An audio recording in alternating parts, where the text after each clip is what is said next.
एक गांव में एक सेठ और एक गरीब आदमी का घर एक ही जगह पर था। सेठ को इस बात की कभी कोई चिंता नहीं होती थी कि उसका पड़ोसी गरीब है और उसकी गरीबी दूर करने के लिए उसे कुछ मदद करनी चाहिए। गरीब की बेटी का नाम रानी था।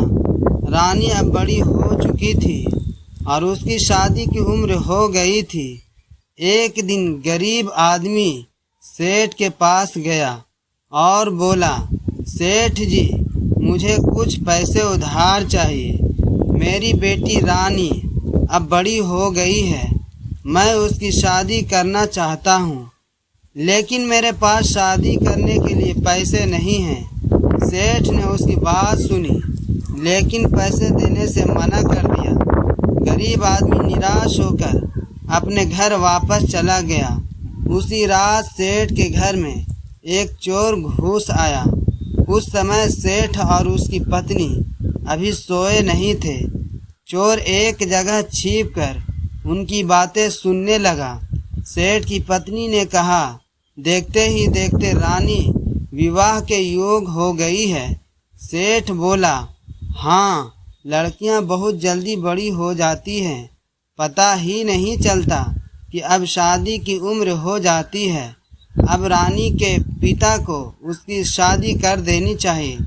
पता नहीं उसके माता पिता इस बारे में क्यों नहीं सोच रहे हैं। सेठ की पत्नी ने कहा, वे सोच तो रहे हैं, लेकिन उनके पास पैसे नहीं हैं। आज रानी के पिता आपसे कुछ पैसे उधार मांगने आए थे। सेठ ने कहा, हाँ, लेकिन मैंने उन्हें पैसे देने से मना कर दिया। सेठ की पत्नी ने पूछा, आपने उन्हें पैसे क्यों नहीं दिए? सेठ बोला, मैंने सोचा कि वह गरीब आदमी है, पता नहीं वह पैसे वापस कर पाएगा या नहीं, लेकिन अब मुझे लगता है कि मुझे उसकी मदद कर देनी चाहिए थी। इसे मैं रानी की शादी में अपनी तरफ से मदद समझ लेता, इससे मुझे भी पुण्य मिलता। लेकिन अब मैं उसे पैसे नहीं दे सकता, क्योंकि जिसे मैं एक बार पैसे देने से मना कर देता हूँ, उसे दोबारा पैसे नहीं देता। यह कहकर सेठ ने एक लंबी सांस ली। कुछ देर बाद सेठ और उसकी पत्नी सो गए। चोर ने मौका देखकर सेठ के घर से पैसे की एक पोटली चुरा ली और वहां से निकलने लगा। घर से बाहर निकलते समय उसे याद आया कि उसकी पत्नी ने उससे कुछ बर्तन भी लाने को कहा था। वह बर्तन लाना भूल गया था। चोर ने सोचा कि अब दोबारा सेठ के घर में जाना ठीक नहीं होगा। अगर किसी ने देख लिया तो वह पकड़ा जाएगा।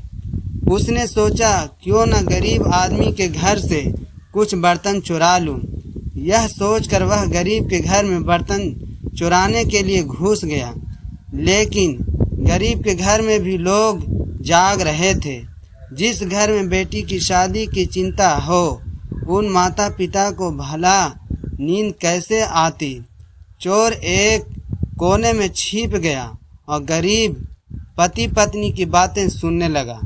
गरीब की पत्नी ने कहा, सेठ ने पैसे देने से मना कर दिया।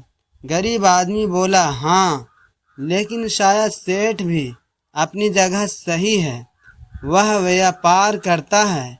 अगर हम समय पर पैसे वापस नहीं कर पाए तो उसका पैसा फंस जाएगा।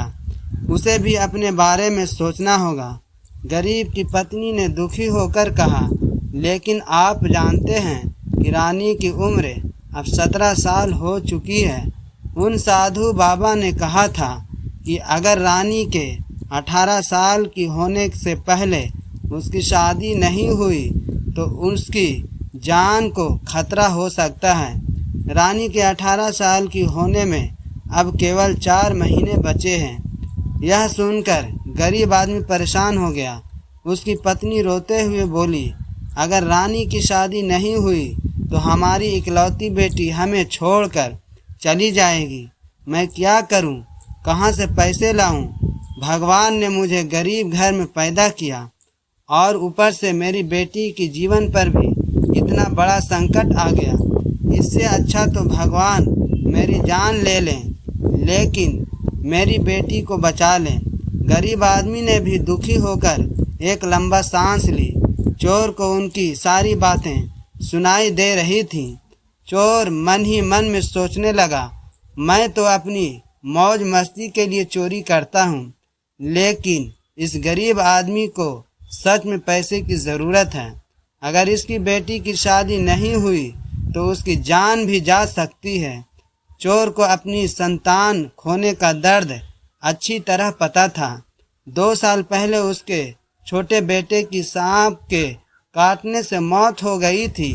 बेटे को खाने का दर्द आज भी उसके दिल में था। उसने सोचा, मुझसे अच्छा तो वह सेठ है, कम से कम उसने गरीब की मदद करने के बारे में तो सोचा।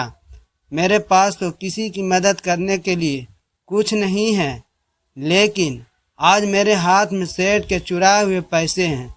चोर ने रसोई से कुछ बर्तन उठाए और अपनी झोली में रख लिए। फिर उसने चूल्हे से एक कोयला उठाया और आंगन की दीवार पर लिख दिया, सेठ की तरफ से रानी की शादी के लिए दिया गया धन। इसके बाद चोर ने सेठ के घर से चुराई हुई पैसों की पोटली उसी जगह रख दी जहां उसने यह बात लिखी थी। फिर वह चुराए हुए बर्तन लेकर वहां से चला गया। वह यह भी नहीं चाहता था कि घर जाकर उसकी पत्नी उसे खाली हाथ देखकर नाराज हो। सुबह होते ही दोनों घरों में हड़कंप मच गया।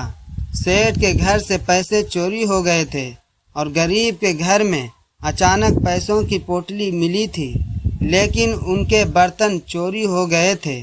गरीब आदमी ने जब पैसों की पोटली देखी तो वह कुछ देर के लिए सोचने लगा कि क्यों ना इन पैसों को रख लिया जाए। इन पैसों से वह अपनी बेटी रानी की शादी कर सकता था, लेकिन अगले ही पल उसके मन में विचार आया कि अगर गांव के लोगों ने पूछा कि इतने पैसे कहाँ से आए तो मैं क्या जवाब दूंगा। लोग मुझ पर शक करेंगे। हो सकता है लोग यह भी सोचें कि मैंने सेठ के घर से पैसे चुराए हैं। फिर उसने दीवार पर लिखा हुआ संदेश पढ़ा। वह मन ही मन बोला, मुझसे अच्छा तो वह चोर निकला। उसने मेरी मजबूरी सुनी और चुराए हुए पैसे मेरी बेटी की शादी के लिए छोड़ गया। इतना ही नहीं, उसने यह भी लिख दिया कि यह पैसा सेठ की तरफ से है। गरीब आदमी ने फैसला किया कि वह यह पैसा अपने पास नहीं रखेगा। वह पैसों की पोटली लेकर सीधे सेठ के घर पहुंच गया। उसने सेठ से सारी बात बताई और फिर उसने अपने घर ले कर गया। सेठ ने दीवार पर लिखा संदेश पढ़ा। सेठ कुछ देर तक चुप रहा। उसने मन ही मन सोचा, एक चोर इतना अच्छा हो सकता है कि चोरी किए हुए पैसे भी एक गरीब लड़की की शादी के लिए छोड़ जाए और ऊपर से मेरा नाम लिख जाए, तो क्या मैं इस गरीब की बेटी की शादी के लिए कुछ पैसे नहीं दे सकता। सेठ ने पैसों की पोटली में से आधे पैसे गरीब आदमी को दे दिए और कहा, भाई यह पैसे रानी की शादी के लिए रख लो, इन्हें मुझे वापस करने की ज़रूरत नहीं है। गरीब आदमी की आंखों में आंसू आ गए। उसने हाथ जोड़कर कहा, सेठ जी आप बहुत अच्छे इंसान हैं। सेठ ने कहा, नहीं भाई, अच्छा ना मैं हूँ और ना तुम। अच्छा तो वह चोर था जिसने रानी की शादी के लिए पैसों का इंतज़ाम कर दिया। मेरे पास पैसे होते हुए भी तुम्हारी मदद नहीं कर सका, लेकिन उस चोर ने चोरी किए हुए पैसे भी तुम्हारी बेटी की शादी के लिए दे दिए। गरीब आदमी कुछ बोल नहीं पाया। दोनों की आंखों में आंसू थे। सेठ ने गरीब आदमी को गले लगा लिया। उस दिन से सेठ को अपनी गलती का एहसास हो गया। उसने समझ लिया कि इंसान की असली पहचान उसके धन से नहीं बल्कि उसके दिल और उसके अच्छे कामों से होती है।